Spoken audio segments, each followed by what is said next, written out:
On a strange day in chapel, students were lectured about the neoclassical period as Miss O gave out demerits. Lasting from 1688 to 1789 AD, the neoclassical period is a time characterized by rationalism regarding reason and knowledge. It is often referred to as the Enlightenment.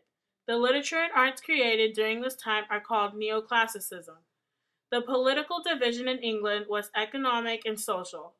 The two dominating political parties were the commercially inclined Democratic Whigs and the domestic traditionalist Tories.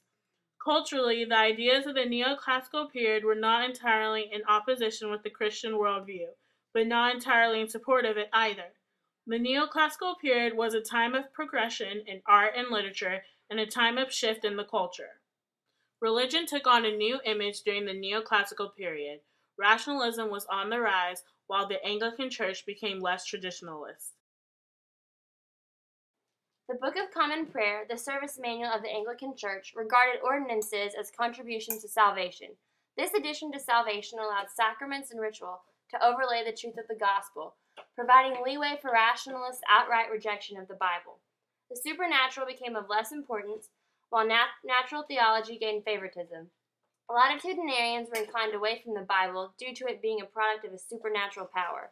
Successors of the rationalists, the deists, entirely discredited the Bible because of the claim that it could not be proven through natural theology, leading to the rejection of Christ as a deity. Deism's encouragement of rational piety as opposed to religious earnestness left the masses in a barbaric state and had a minimal effect on upper-class morality. Empiricism took away from Christianity by putting focus on the senses. Two prominent voices speaking out for Christianity were John Wesley and George Whitefield, who called for spiritual awakening within the Anglican Church. These two evangelists began by converting the unconverted and then went on to preach sanctification by strict methodic discipline. Wesleyanism also made advancements for Christianity during the neoclassical period, stunting the growth of Darwinism in England. This faith helped to bring contentment upon commoners and improvement to the upper class. Christianity did see some growth during the neoclassical period, while also experiencing new opposition through rationalism, deism, and Darwinism. Burns' poem, To a Louse, is a story of a bug crawling all over a woman's bonnet during church. The narrator first notices the bug at the lace of the bonnet and watches as it makes its way to the top of the ribbon and then to the top of the hat. So that no one else will notice, the narrator warns the woman not to move. The last stanza of the poem poses an essential question. Would we change ourselves if we could see ourselves how others see us? Burns uses his poem to acknowledge the fact that others oftentimes have a more clear perspective of our lives than we do. So hard, I failed it, but I got a dress code today, Miss O. Always.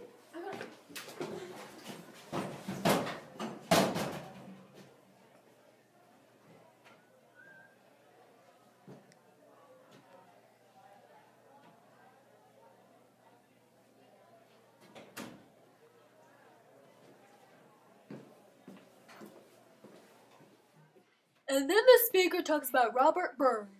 Robert Burns was raised a Scottish farm boy. He began writing poems after the death of his father. Burns utilized Spenserian stanza, a combination of English and Scottish dialect. The popularity of Burns' writings gave birth to what is known as the Burns phenomenon.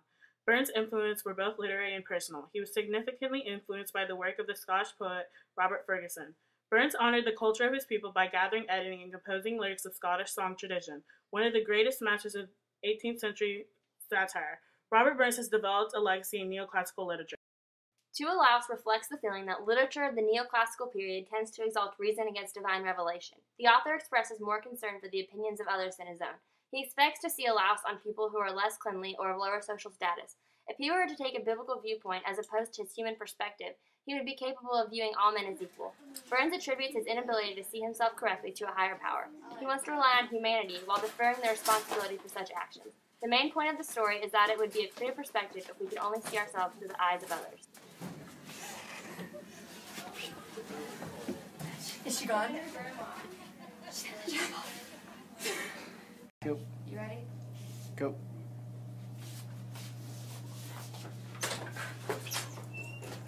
Alright, stop it. Let's go. We're gonna be quiet.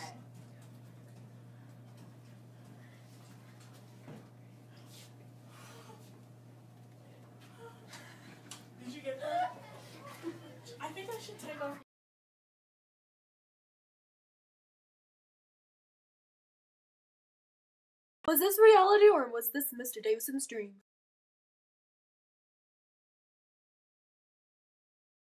Okay, go. Did it work?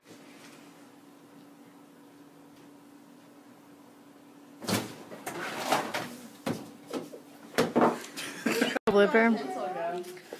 Hey, this is the day of Miss O's life.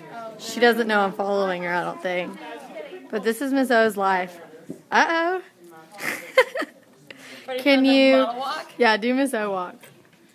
I didn't learn this watching America's Next Top Model. So that's for heathens.